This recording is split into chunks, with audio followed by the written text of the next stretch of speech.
Jalin, Hendon talked about just the fact that you've been in the facility so much, and Coach Pope talked about that as well. Just talk about how you've adjusted your schedule and just trying to stay here more and to be more involved overall. Yeah, I had to look back last season on what I did wrong. That was like the biggest thing I had to do. I had to meet with Coach Pope and Coach Burns when he was here, and just try to change everything that I did last season, because obviously it didn't work. So we got back to the planning board. I try to stay consistent and coming in here 24/7. Getting on jugs, film, just things like that, just to better myself and better this team. Just with that going into spring, what's at the top of your priority list to get done and make sure you're good to go this upcoming year? Yeah, it's two things. Consistency being one, and the second one is just physicality. Those are two, like, the biggest things I have to work on, and that's what I've been trying to do this whole spring camp. With the physicality, is it just weight room stuff or adjusting the mindset? It's all of it. Last year I was playing around 164. I wasn't confident in my weight, and when you get on the field in the SEC, there's big guys out there, and that was one thing I had to emphasize, is just getting bigger. So I stayed in, try to eat 6 times a day, just getting my meals in. And, right now I'm around 184, but I'm not done yet. My goal is to get to 190 before fall camp. So right now I'm just trying to maintain the 184. Mike there in the front. You referenced kind of having conversations about what went wrong last season. Is that hard as a player to sit back and kind of accept that there were things that went wrong or were done wrong? Yeah, it's for an athlete and just a competitor, when you're not out there with your guys every snap or just things like that, it gets to you. And my confidence wasn't where it was at last year. And Velas, he helped me along. When he took the slot position, he brought me with him, and I was just learning from what he did in this offense. And I was struggling with it last year, and he wasn't. So I had to take a step back, just look at how Velas run his routes. Just a lot of things that he's done here at Tennessee, and that's what I've been trying to do. So, I text Bayless every time, show him film, and he's been helping me through this process. How much more confidence have you seen in Hendon Hooker this spring, and also the connection that you two are able to work with now as well?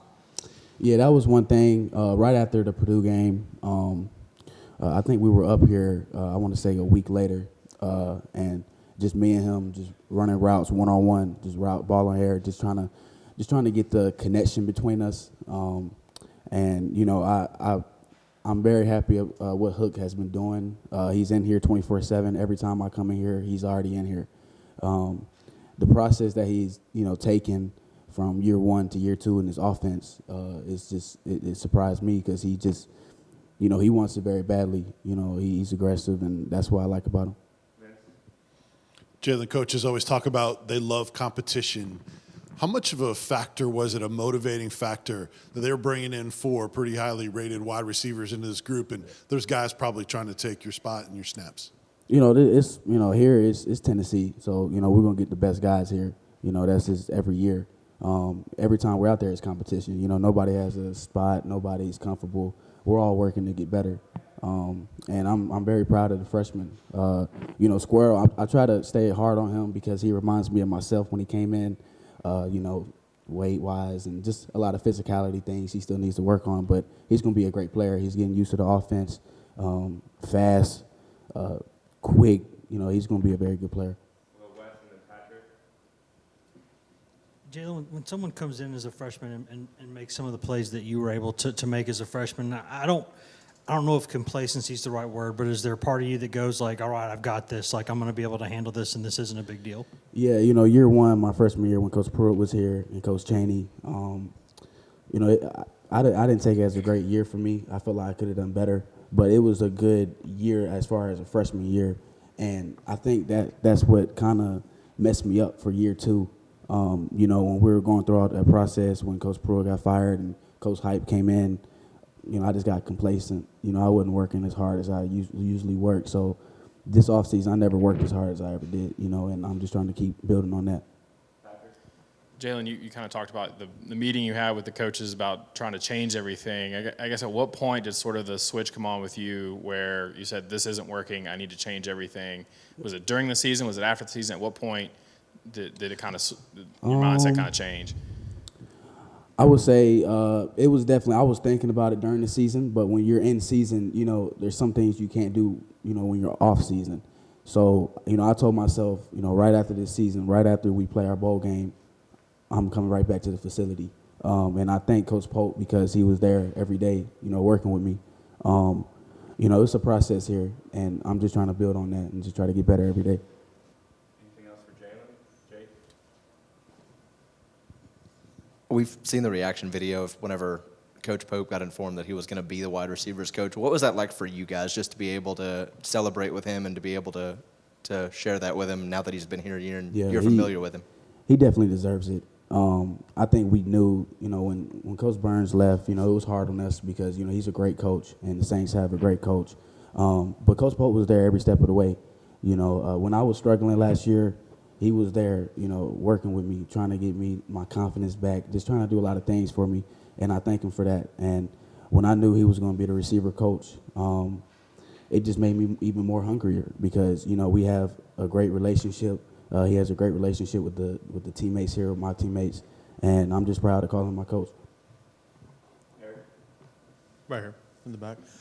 Who are some guys on the outside that have stepped up and are really trying to earn and performing well and trying to get those spots? And for yourself, obviously in the slaughter, you also cross-training on the outside. Yeah, for the outside, you know, I'm really impressed with Jimmy Holiday, Ramel Keaton. I think those guys are hungry, both of them. And not only that, we have some freshmen coming in. You know, Caleb Webb, Chaz, all of them. You know, all of them's coming here to work. We're just trying to build them to come with us because, you know, they're freshmen, and, you know, being a freshman here is hard.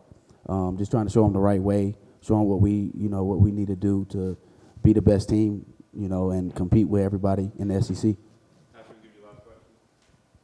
Jay, when you guys have a guy in the room in Cedric that has kind of gone, his career's gone the way it's gone, where he didn't have a lot of production his first 2 years, and he blows up last year, and you know, coaches were talking about him last year about how just much better he was getting. How much does that motivate you guys to have that guy, whether even he is a leader and says a bunch of stuff, but just the model that he's kind of laid out for really anybody on the team and in the receiver room to follow? Yeah, it just shows what you can accomplish in this offense. You know, this offense is just about getting open. You know, and that's one thing Cedric has done. He motivated all of us. You know, the crazy thing is when last year when we were doing spring camp and when Coach Hype got here, he was in here 24/7. You know, nobody else was. You know, I wasn't in here. He was. And it just shows what he has accomplished on the field, all the hard work he has done. So that motivated me. That motivated a lot of guys in the receiver room. And we're just trying to follow his lead. You know, he's a leader here now. I'm very happy about what he has accomplished here and his future. So I'm just trying to follow his lead, and he's been a great leader since he's been here. Thanks, Jalen. Yep, appreciate it.